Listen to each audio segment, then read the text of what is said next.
안녕하세요. 저는 40살 주부입니다. 저는 태어났을 때부터 북적이 있는 여자들 틈에서 자랐어요. 외할머니가 이모들을 7이나 낳으시는 바람에 저희 엄마도 여자 자매들과 북적이시며 자라셨고, 이모들이 다들 결혼하셔서 아이들을 낳았는데 7 중 5이나 딸 자식만 낳는 바람에 외가 식구들이 모이면 여성 전용 사우나라도 온 듯이 여기저기서 높은 옥타브의 웃음소리들과 말소리들이 끊이질 않았어요. 저는 그런 집안의 막내딸이었던 엄마 밑에서 둘째 딸로 태어났습니다. 저희 엄마도 딸들만 셋을 낳으셨죠. 저희 엄마는 딸부잣집의 막내딸이라서 그런지 부모님의 사랑, 그리고 언니들의 사랑을 듬뿍 받으며 자랐어요. 선물이나 음식이나 무조건 받는 것에 익숙하셨던 분인지라 자식들을 낳으시고도 뭔가에 대한 소유욕이 대단하셨고 또 그게 당연하다고 생각을 하셨어요. 아빠는 엄마와는 조금 다른 집안의 장남으로 태어나셨는데요. 철부지없던 엄마와는 달리 동생들에게 했던 것처럼 주변 사람들에게 뭐 하나라도 더 나눠주려는 게 익숙하셨고 또 그로 인해 행복해하는 분이셨어요. 누가 나쁘고 더 착하다는 걸 말하는 게 아니라 두 분이 성격이 태어나면서 길들여진 환경 때문에 천차만별로 달랐다는 것을 말씀드리는 겁니다. 아무튼 저는 그런 부모님 사이에 태어나 각 부모님들을 똑 닮아 서로 달라도 너무 다른 두 자매들 사이에 낑긴 둘째였는데요. 3살 더 어린 언니는 제게 늘 어른 같고 무서운 존재였지만 아빠를 닮아서 동생이라고 늘 밖에서 챙겨주고 자기 것을 나눠주며 보살펴주는 츤데레 같은 사람이었어요. 반면 1살 더 어린 여동생은 뭐라도 하나 더 챙기기 위해서 자지러지며 우는 건 일도 아니었고 엄마 판박이라는 소리를 이모들과 외할머니로부터 자주 들을 만큼 욕심이 대단했죠.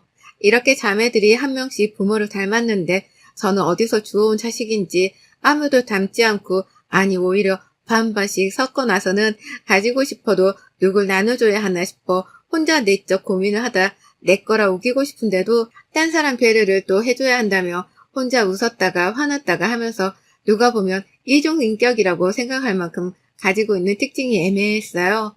천만 다행인 것은 그대로 사회생활을 시작했다면 꼼짝없이 어디서 사람들의 미움을 받았을 텐데 다행히도 자매들 덕분에 집안에서 사회생활을 좀 일찍 배우게 되었죠.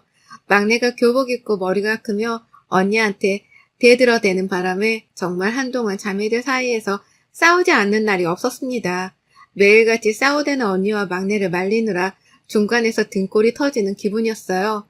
지금이야 다들 결혼하고 아이 낳으며 철이 들어 친하게 지내고 있지만 어릴 적만 해도 저는 자매들 싸우는 꼴이 보기 싫어서 집에 들어가기가 너무 싫을 정도였어요.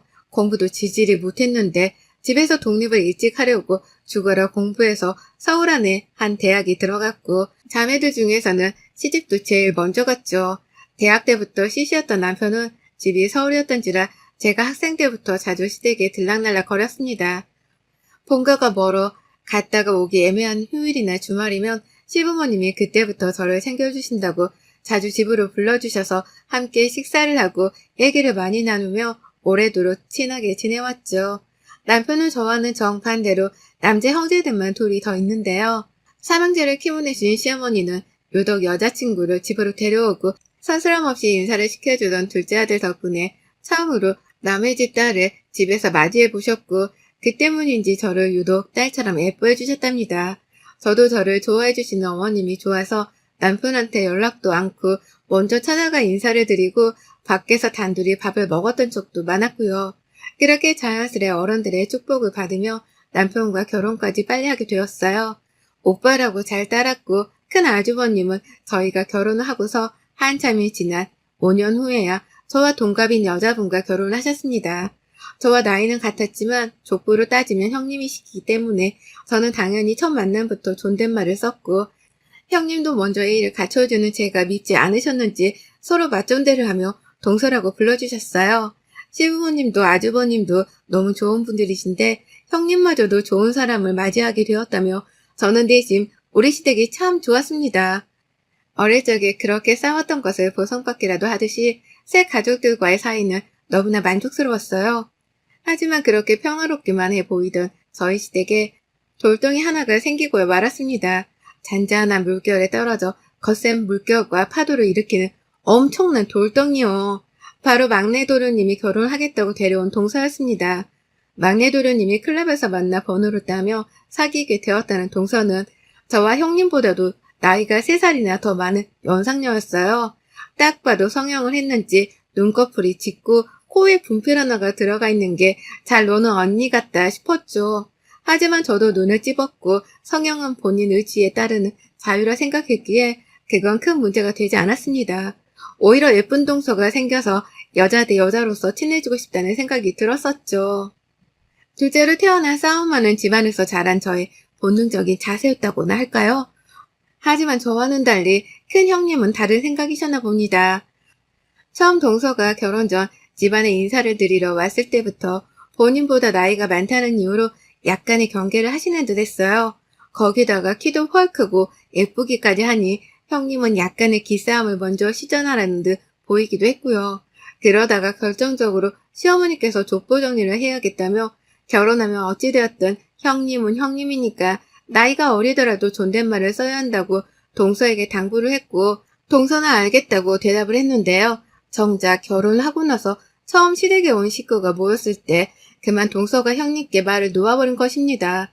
제가 보기에는 의도적으로 놓았다기보다는 신나게 신혼여행 얘기를 하다가 맞장구를 치며 그러니까 라고 몇 번 말한 것이 전부였는데 그게 형님께는 너무나 거슬리는 말투였던 것이죠. 그로 인해 동서가 시집 온 첫날부터 잠잠하던 시댁에는 피바람이 불기 시작했습니다. 아주 진한 피바람이요. 동서가 시집 오고 지난 10년간 시댁에는 끊임없는 며느리들 간의 기싸움으로 날이 서 있었어요. 형님은 의도적으로 동서 길을 죽이겠다고 성형 얘기를 꼬집고 동서하며 제가 봐도 기분 나쁘게 말을 놓곤 했고 무엇보다 가장 큰 형님이신데도 어떨 땐 고의적으로 동서가 집안일에 더 책임을 지도록 시댁에 가장 늦게 도착을 하거나 가장 일찍 시댁을 나서면서 꼭 동서에게 시댁 잘 모시라는 말을 던지곤 했어요. 모든 가족들 앞에서 말입니다. 덕분에 시댁에 소홀하다는 이미지를 가진 꼴이 된 동서는 그런 형님께 함께 반감을 사며 복수열전을 펼쳤고요. 가벼운 대화조차 말을 놓지 않는 건 물론이고 형님이 바로 옆에서 무언가를 부탁해도 듣는 둥 마는 둥 하거나 말을 씹는 바람에 중간에서 그걸 제가 다 도맡아 해야 했어요. 쓸데없는 기싸움을 하며 서로가 기분 나쁠 행동과 말을 던져대며 서로가 해야 할 일을 서로에게 미루는 두 며느리를 바라보며 중간에서 저는 졸지에 더 일을 많이 하고 감정 소모를 하는 정도도 더 컸답니다. 누구 하나라도 빨리 정신을 차리고 사과를 하지 않는다면 제가 중간에서 폭발을 해버릴지도 모르는 단계에 서서히 이르고 있었어요. 천만다행인 것은 지난 10년간 가족들이 전부 다 모일 일이라고는 설이나 추석 때뿐이어서 서로 만나 심기를 건드렸다가도 한동안 안 보이니 금세 잊어버렸고 또 만나면 화가 났다가도 잊혀지게 반복했죠. 그러다가 이 두 며느리들의 기싸움이 드디어 몸싸움으로 번지게 되었습니다. 다름 아닌 바로 코로나 때문이었습니다. 남들은 코로나로 추석 때 시댁에 안 가도 된다며 안 가도 죄책감이 덜 느껴진다며 좋아라 하던데 저희는 아니었어요. 서로가 다 서울에 모여 살고 있기도 하고 엎어지면 코 닿을 거리에 사는지라 명절인데도 시댁 한번 찾지 않는 건 이상한 짓이었죠. 저야 워낙 시어머니랑 친하기도 해서 시댁에 가는 데에 큰 부담은 없지만 형님과 동서를 마주해야 한다는 생각에 웬만하면 집에서 쉬고 싶었는데 형님의 전화를 먼저 받게 되었습니다. 이번 추석에는 사회적 거리를 둬야 할지라도 며느리는 인사를 드려야 한다면서 동서한테 말을 전해서 이번에 꼭 시댁에 오게 하라고 말씀을 하더라고요. 형님이 시키니 저도 알겠다고 대답을 드리고는 동서한테 전화를 했습니다. 형님이 이번 명절에 시댁에 모이라고 하셨으니 그때 보자는 말을 남겼죠. 동서도 알겠다고 흔쾌히 대답을 했고요. 모든 일이 순조롭게 흘러가고 있었습니다. 이번 명절에도 기싸움이야 있겠지만 그간 참아왔던 것처럼 무사히 넘어가길 바라는 마음으로 추석 당일 시댁으로 향했어요. 그런데 모이기로 한 며느리들이 저 하나 빼고는 아무도 모이질 않았습니다. 다들 오는 줄 알고 대사상이며 가족도 먹일 음식들까지 어머님이 혼자서 다 준비해 두셨는데 정작 모이자고 한 형님은커녕 온다고 했던 동서까지 하루가 다 지나도록 꽃배기도 보이질 않더라고요. 정말 어이가 없었습니다. 안 올 거면 처음부터 모이지 말자고 했어야 시어머니가 음식 준비도 안 하고 나름 취질 수 있었을 텐데 이건 뭐 예약한 식당에 노쇼를 하는 거랑 뭐가 다른가 싶더군요. 참다가 그날 저녁이 되어서야 형님께 먼저 전화를 드렸어요. 어디쯤 오셨냐고 물어보니 어? 동서 왜 시댁이야? 라고 하더군요. 어이가 없어서 오라고 하시지 않았나요? 라고 되물으니 자신은 동서만 시댁에 가게 할 의도였다면서 말이 잘못 전달이 된 것 같다고 하더군요. 네, 이제 보니 저한테 전화를 했던 것은 동서한테 시댁에 오라는 말을 전달할 의도였고 정작 자신과 전 안 가도 된다는 뜻이었다는 겁니다. 화딱지가 열리려는 걸 겨우 진정한 채 동서한테 전화를 했어요. 그러자 동서가 그러더군요. 제 말뜻을 눈치를 챘다고 형님이 시켜서 나 혼자 시댁에 가게 하려는 게 아니었냐면서 자신은 집에 있을 거라는 말과 함께 전화를 끊더군요. 이것들을 정말 한 대씩 후려쳐주고 싶었습니다. 서로 기싸움을 할 거면 지들끼리 전화를 해서 지들끼리 시댁에 갈지 말지를 결정하고 싸우고 토라지면 될 것을 왜 중간에 있는 저한테 말을 전달하라고 해서 중간에서 난처하게 만드는 건지 생각할수록 열이 받더라고요. 그런 와중에 동서는 저까지 형님과 한편이라며 제 말을 처음부터 왜곡해서 해석을 해버렸고요. 그간 투여자 눈치를 보느라 참고 지켜보기만 했더니 아주 저를 호구 아니면 박주로 알고 있는 우리 집 며느리들의 환멸을 느끼기 시작하려던 그때 제 눈에는 시어머니가 혼자서 준비해두신 많은 양의 음식들이 들어왔습니다. 형님네 가족 그리고 동선의 가족들 것까지 속히 8인분이 더 되는 음식을 홀로 만드시며 기다리고 계셨을 어머님 생각에 분노가 치밀어 올랐어요. 다음날 아침이 되어 당장에 두 사람에게 전화를 걸었어요. 어머님께서 음식을 많이 만들어 놓으셨다고 조금이라도 가져가라고 전화를 돌렸어요. 물론 전화를 할 당시에 서로가 오지 않았다는 말을 전하며 마주칠 일이 없다는 듯 흘렸고요. 가져갈 음식이 있다는 말을 듣고는 서로가 없는 걸 확인하고 오겠다는 형님과 동서를 기다리니 얼마 지나지 않아 바로 옆 동네에 살고 계신 형님이 먼저 도착하셨어요. 막내 도련님은 끝까지 와이프 말만 듣고는 안 오려고 했다가 저희 남편이 한 소리를 하는 바람에 그제서야 잠깐 오겠다고 했고요. 두 사람은 그렇게 졸지에 다시 시댁에 모이게 되었습니다. 서로 얼굴을 안 보려다가 마주친 두 사람은 기분이 나쁜 표정을 먼저 지었고 그 와중에 나이가 많은 동서가 먼저 시비를 걸고야 말았어요. 먼저 와있던 형님이 자신의 얼굴을 보자마자 재수가 없다는 뉘앙스를 풍기며 뭐라 궁시렁거렸는데 동서는 그게 욕이었다며 먼저 따지기 시작한 거죠.